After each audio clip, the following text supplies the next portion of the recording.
Thank you so much, Bruce. I'd like to thank News and Views and the JCC. Particular thanks to Jerry Dorman and Bruce Spivak for being such wonderful hosts and sponsors. And I'd like to thank all of you for being here today on a Monday morning. I'm very touched by your interest in this topic, and I hope you'll learn a few more things and will be interested in purchasing the book. I asked that I forgot to mention about questions. Hold the questions to the end. Okay, yes, we are asking. First of all, I also want to check in. I know they can hear me on Zoom. Welcome. Oh, I guess I'm looking at the camera. Welcome, everybody on Zoom. It's nice to have you with us as well.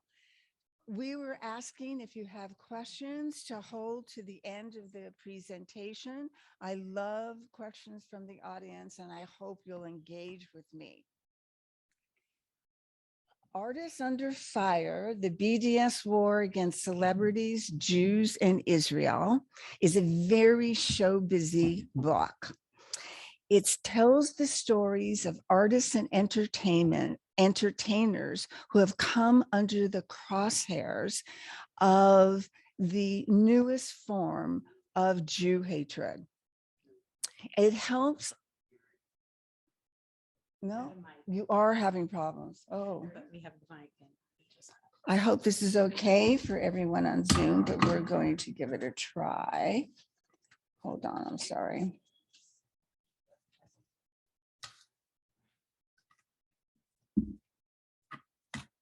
Oh, give me a second. I apologize. Grabbing the mic threw this off a little bit here.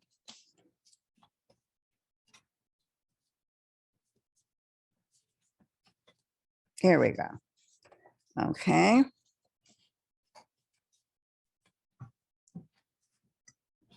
Okay. Artists Under Fire helps the reader understand the connection between anti-Zionism and anti-Semitism. Most of the stories in here and incidents are personal experiences, things I was involved in either in the very center of the storm or on the peripheral, or at the very least, a leader in this field while it was happening. There's a tremendous amount of footnotes, and I did that to document and to show you proof of what I was saying, but these are based upon my personal experience and my analysis of what is happening. The tone and feel, and one of the primary objectives of the book was to go on offense and put BDS on trial. I feel too many times when Jews are assaulted verbally and as a group, that there's a tendency to try to defend ourselves with facts. And I encourage everyone to turn the camera around and put the focus on BDS and challenge them. Many people have referred to it as a guide, a textbook, and a good read, and I hope you find it the same. I'd like to start by reading a short passage from the introduction because I feel that it reflects the soul of me and gives you an understanding about why I wrote the book. I was introduced to Jew hatred many years ago. My mother taught me about the Holocaust when I was just 9 years old. My grandmother whispered terrifying stories about pogroms in her native Russia. My dad talked about growing up in Los Angeles, where the signs in shops and restaurants said no Negroes, no Jews, no dogs allowed. The parents of a grammar school friend were both survivors who met after the camps. Crude ink numbers peeked out from under my friend's mother's cotton sleeve as she made us sandwiches for lunch. Her dad's tattoo was visible on hot summer days when he puttered around the house in a t-shirt and shorts. My parents explained to me that we Jews had to live in our own neighborhoods, our own schools, and join our own clubs because we were not welcome in the non-Jewish neighborhoods, non-Jewish schools, and non-Jewish clubs. My parents were willing to accept the discrimination they faced in American society. They did not go where they were not welcome. They were of the same generation as the Holocaust survivors who were part of their community and who wore the scars of Jew hatred tattooed on their forearms. My dad fought in the war, and the murder of European Jewry was personal to him. Millions of Jews, men, women, children, fathers, mothers, sons, and daughters perished in the ovens and killing fields of Europe during the Second World War, victim of the Nazi regime and the indifference of their neighbors. While I was raising my children and working in Hollywood as an entertainment attorney and then creative executive, I wanted to believe that the dark cloud of anti-Semitism had finally passed over us. After all, doors that were shut to my parents were open to us. Israel was hailed as a miracle by Jews and admired by all. I was wrong. Jew haters have weaponized culture, and Jews everywhere need to pay attention to this now. We are a diverse people leading different lives, but when the sky darkens with hate to the rest of the world, we look amazingly alike. Now, my two passions in the world, besides my friends and family, of course, have been Israel and the Jewish people, but also the entertainment industry. My connection to Israel was not just about the Holocaust, although that plays a central role for me. It's also that I studied Torah for 15 years every Saturday at our synagogue. And when you read the Torah, when you read the Hebrew scriptures, it is impossible not to understand the connection between the Jewish people and the land of Israel. My other passion is the entertainment business. I loved it. I started off as an attorney, but I quickly segued to the creative side. I worked at Warner Brothers, CBS, Paramount, and ended up writing and producing. Right now, it appears to me that both passions of mine are being credibly threatened, but by the cultural boycott campaign against Israel. This is not just about Israel, it affects Jews everywhere. And it's not just about artists, it's about audiences. Because this particular campaign is seeking to stand between the artist and the audience and determine who can see what artists and what artists can say to, and what the actual subject matter of their art is. In 2011, I was approached by a group of people in the entertainment industry who asked me to helm a different organization. They were very concerned about the impact of BDS on the entertainment industry. At the time in 2011, I had never even heard of it.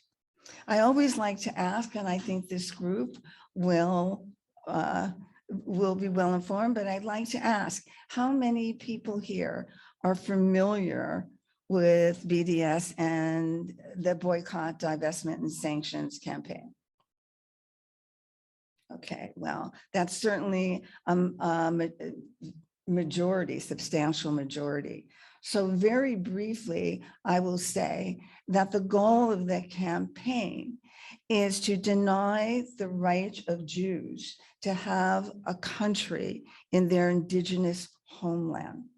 And so they manifest this with a boycott that impacts economics, academics, and culture, as well as orchestrating divestment campaigns, attempting to get institutions like mutual funds or universities to divest their holdings in Israel. And sanctions plays out primarily in the United Nations, where the disproportionate amount of resolutions against Israel compared to every other nation proves its bias. You know, when you hear about campaign results in different countries, election results in different countries, and the present ruler at the time gets 98% of the votes, and how that's a very clear sign that it wasn't a valid election. Well, there is a great piece of data by the New York Daily News, which said between 2015 and 2021, 75% of all resolutions condemning other countries were directed at Israel. And to put that into further perspective, the population of Israel represents 10% of 1% of the entire world population. So that gives you some idea of the perspective. Now, what would actually happen if BDS got their way? Obviously, it's not really sure. In my mind, I think there'd be bloodshed. And even after that, or if that doesn't happen, I can tell you that the co-founder of BDS, Omar Barghouti, has stated that in the future, under his vision and the vision of BDS, the rights of the Arab Palestinians are inalienable, obviously meaning they cannot be taken away. The rights of the Jews, however, are at best acquired. So they have no inalienable right to be in that homeland. So that's what BDS is. And what is the cultural boycott? And why is it the most dangerous facet of this campaign? The BDS, the cultural boycott, has the same goal as the rest of BDS, but the strategy and tactics are different.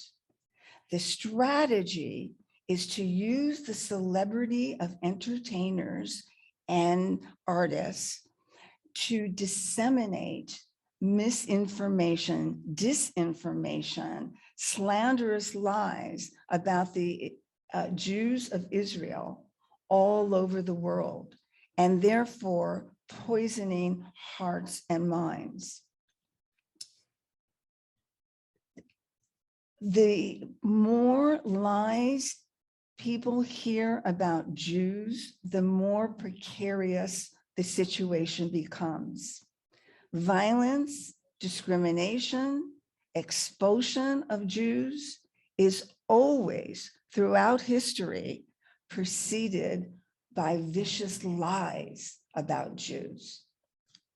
And let me tell you a little bit about how this works. Whenever an artist wants to book a trip or concert date in Israel, BDS proponents and supporters launch a multifaceted campaign to dissuade them, and they urge them to boycott. The most susceptible artists are musicians, because when you have a concert date, obviously you have to announce that date well in advance in order to sell tickets. You have to promote it online, and people all over the world can follow and see when a international performer is performing in Israel. And vice versa, by the way. Israeli artists also get the venues who host Israeli artists are also targeted. So they will mount a campaign that includes open letters, statements, petitions, social media memes, protests, letters to the artists' representatives, phone calls. They take recordings of the artist's songs and write new lyrics that defame Israel. The concept is they accuse, in their outreach, they accuse Israel of horrendous crimes against humanity, and then tell the artist that if they keep their concert date, that means they support these horrendous crimes against humanity. This comes across as a threat to the individual's reputation, their careers, and quite frequently to their lives. Paul McCartney got a very direct threat saying, if you go to Israel, you will be in danger. There was an Irish singer, Sarah McTiernan, who wanted to perform in a Israel song contest, who came forth and was outspoken about the hundreds of social media messages she received that were threatening. We know where you live. We're watching you. You're not safe. That's the kind of campaigns, that's the level that this can reach. Most of the time, it's just bashing them and their beliefs, associating them with apartheid and racism. The idea is to intimidate the artist into canceling. But that goal is actually the cherry on top.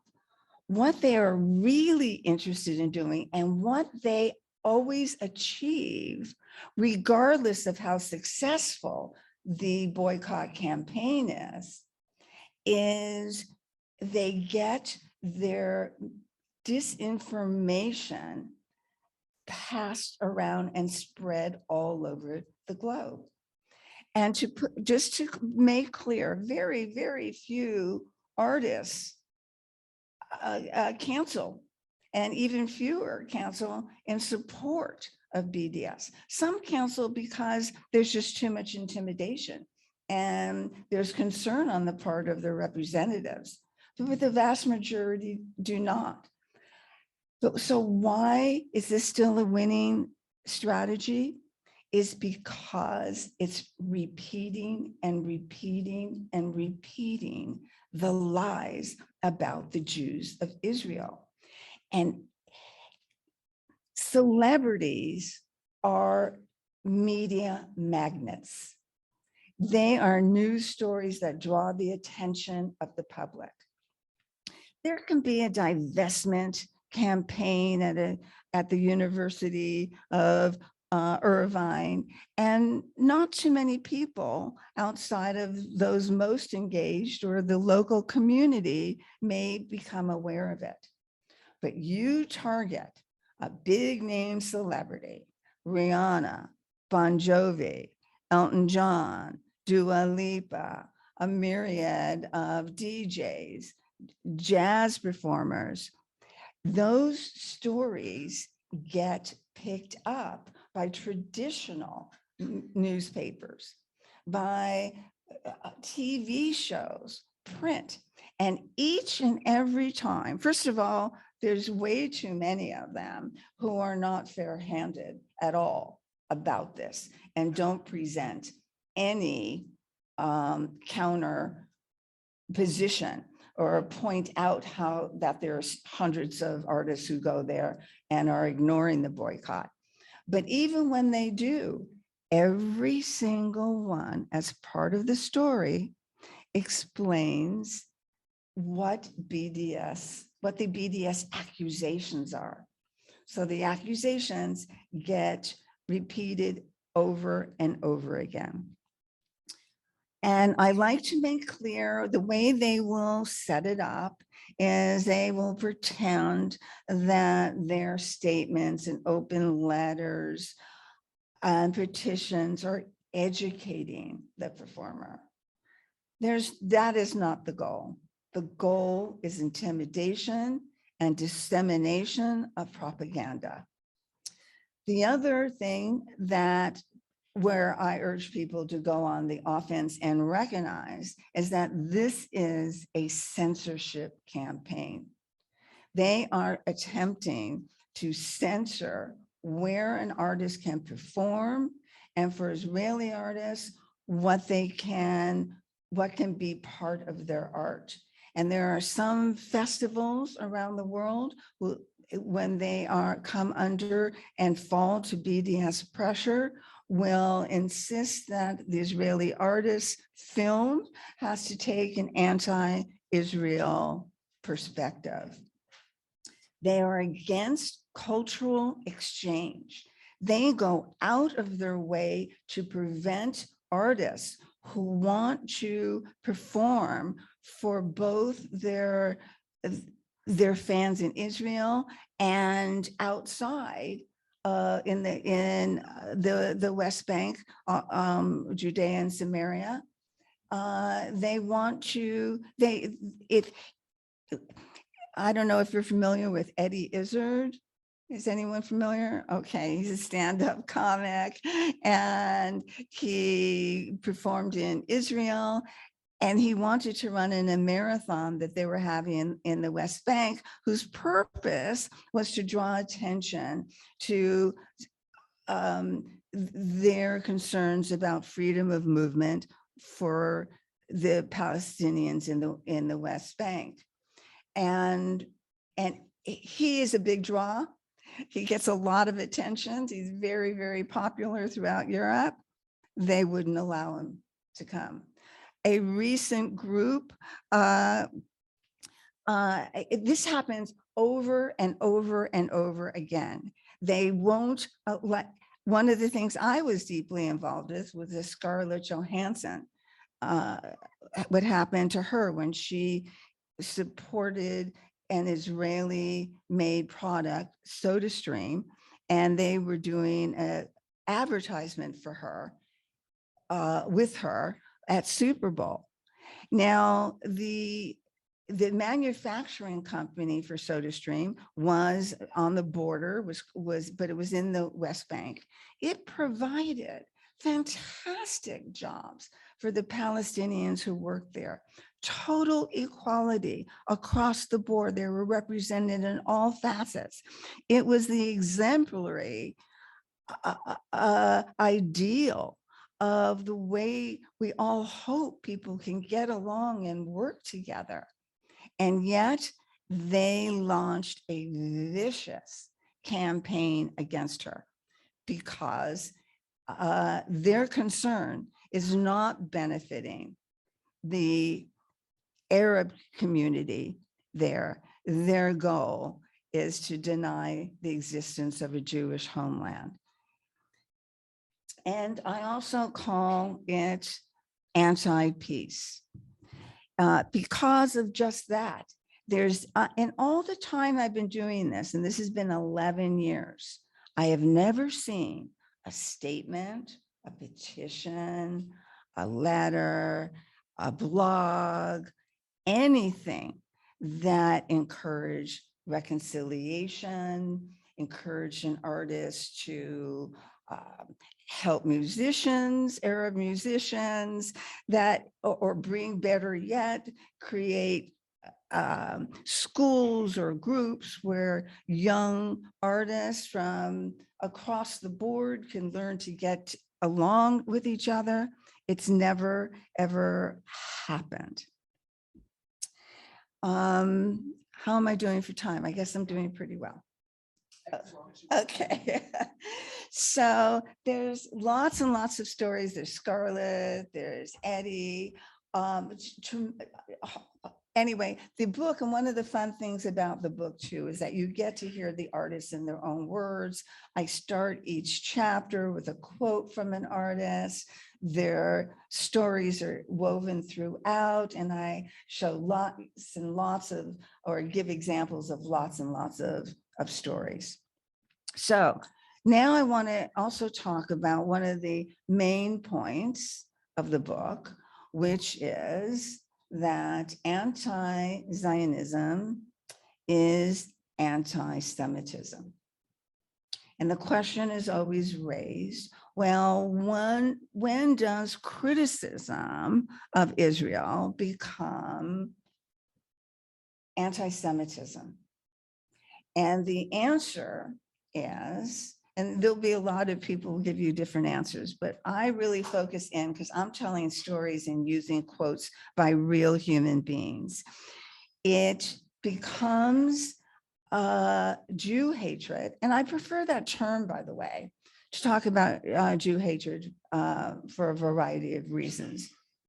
When it trades in classic anti-Semitic lies about Jews, also known as tropes. We refer to them as tropes. Now, there's a lot of anti-Jewish tropes floating around, but here are the ones that have been picked up by the BDS campaign. And that is that Jews are evil, bloodthirsty, greedy, thieving, and all-powerful. And another that always gets thrown in is some sort of erasure. Now, just to give you an example, it's often easy to recognize Jew hatred when it comes in the form of classic anti-Semitism, when it's directed at Jews. Let's take the first one. Jews are evil. For centuries, Jews have been, whatever the society views as evil or their enemy, they assign to the Jews. So for the communists, the Jews were capitalists, and the capitalists view the Jews as communists. Anti-Semites on the right view Jews as non-white, and Jew haters on the left view Jews as white and privileged. So that's one thing you can see. Now, so whatever is bad, whatever the community, society, the world perceives as bad at that moment is what is assigned to Jews. So what are the popular false accusations against the Jews of Israel? Is that the evils of today, colonialism, apartheid, racism, genocide, ethnic cleansing. And they are chosen because that's what the world readily condemns. Bloodthirsty. This is the notion that Jews kill innocent people and revel in it. They delight in it. Centuries ago, there was the blood libel of Jews using the blood of Christian children to make matzah. They were always blamed for diseases like the Black Plague, accused of poisoning wells. And then in today's world, the anti-Zionists talk about how Jews are killing children, killing innocent people. Today, here's a classic example today of classic anti-Semitism is Kanye West. He's accusing the Jews not just of all sorts of evil, but specifically of trying to kill him, saying that Jewish doctors were trying to kill him. That's classic blood libel, but we see it as well when it's directed at Israel. Rosanna Arquette, during the middle of COVID, put up a post and accused Israel of having the vaccine. This was very early on in the first couple of months, but withholding it for money. So that's also not just bloodthirsty, but greedy and thieving. And actor John Cusack showed the picture of a hand with a Jewish star on it, crushing little people. So that's the kind of things that talk about and call upon and are directly connected to the same messaging. Greedy and thieving.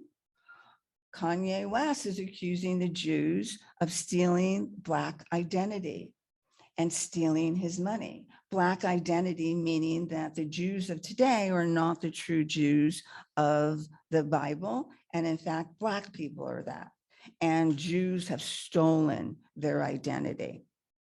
And where do we hear this idea of stolen land when it comes to Israel? Oh, of theft and greed is the stolen lands, describing people who are returning to a homeland that they purchased legally, that was given to them legally as thieves. And then it's the all-powerful. Again, we hear that all the time about the Jews controlling the banks, controlling the media, controlling the world. That was the essential message in these protocols of the Elder of Zion.